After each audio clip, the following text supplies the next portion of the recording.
If someone calls you chicken poop, that's a bad thing. You should probably slap them.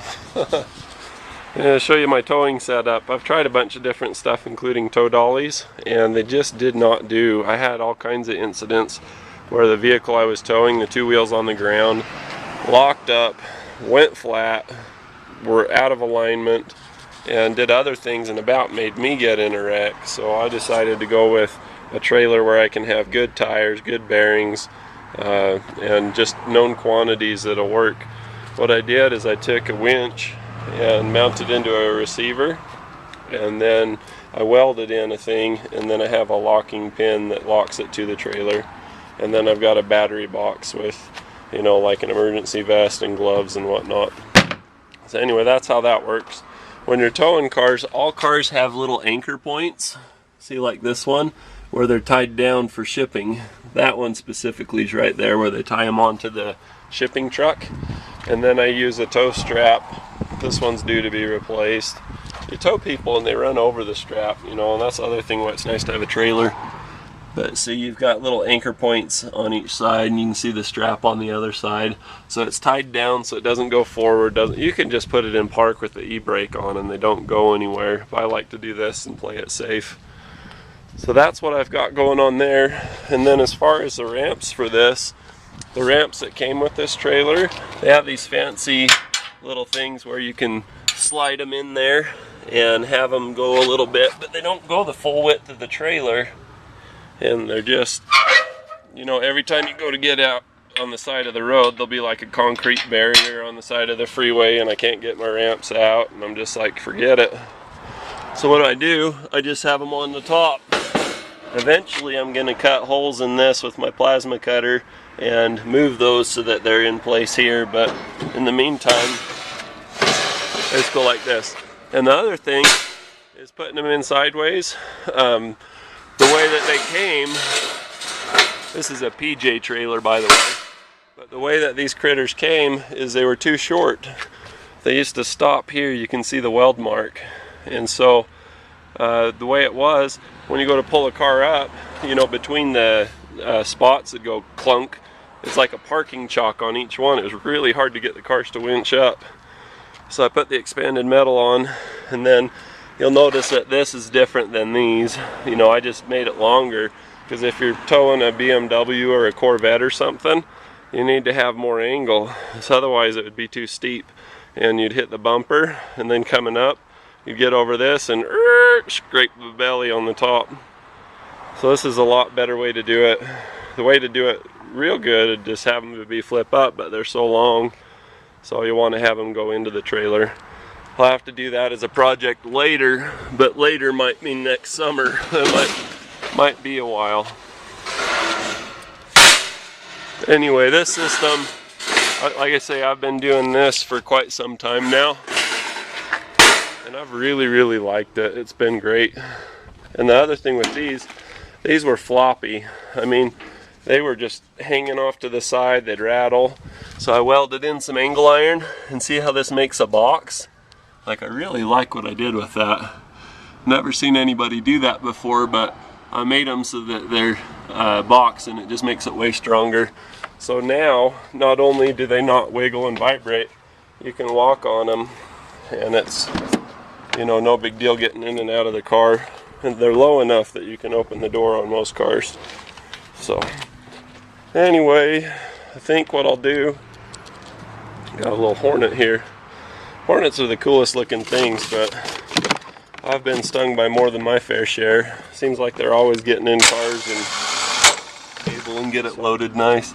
It's always too busy. So you'll do that. And then with the ramps in place, just in case, I'll back this critter up just a little, assuming I'm not sitting on the keys.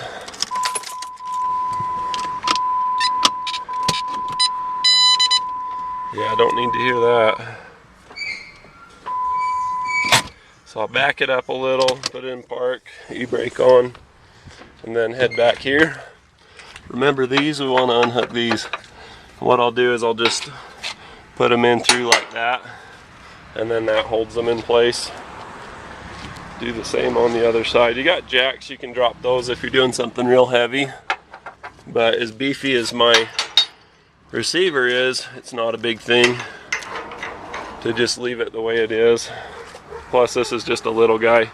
If I was doing like a big heavy van or something, having it sag a little with the jacks up, these are supposed to stay up, actually helps the angle to decrease, makes for a smoother offloading. I set up my trailer hitch so it's slightly uphill. You want it as level as you can get it, but if you can't get it level, you want it right there between, you know, if you can be a little bit downhill or uphill. I choose downhill. You just hop in the car and roll down, except I pushed the brake. I got nervous. All right.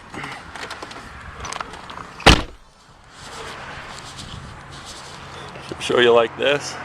Is that even filming anything? Let's look at the ramps. Coaster down.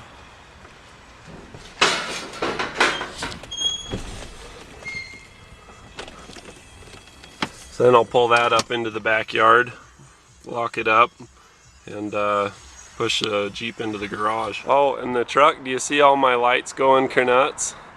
You don't. It looks like a normal truck, but if you go in and turn on the lights,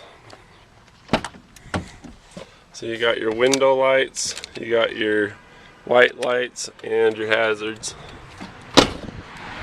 You get those going on,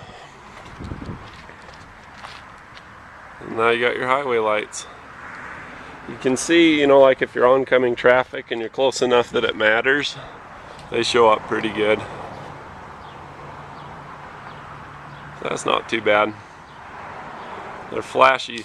People are always texting and on the phone and stuff, so if you can do something to get their attention, it seems like flashy lights seem to get their attention better than the slow flashing ones. So I try to get a pattern or something that, you know, can provide some safety. That's what they're for.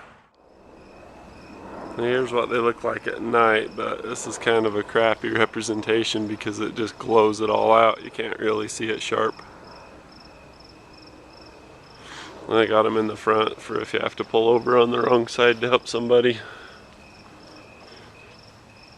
You can see you've got the ones in the window, and with the truck off, everything just disappears.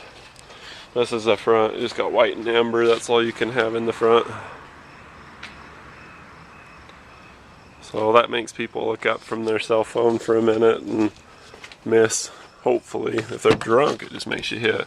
And I've got the LED plates for the dome lighting. It's bright as daytime. It's night, but not in here. So, pretty fun. Nice thing about it is all of these things are LED, or they're the strobes that are very low power consumption. So you don't have to worry about it running your battery down even if the vehicle's not running.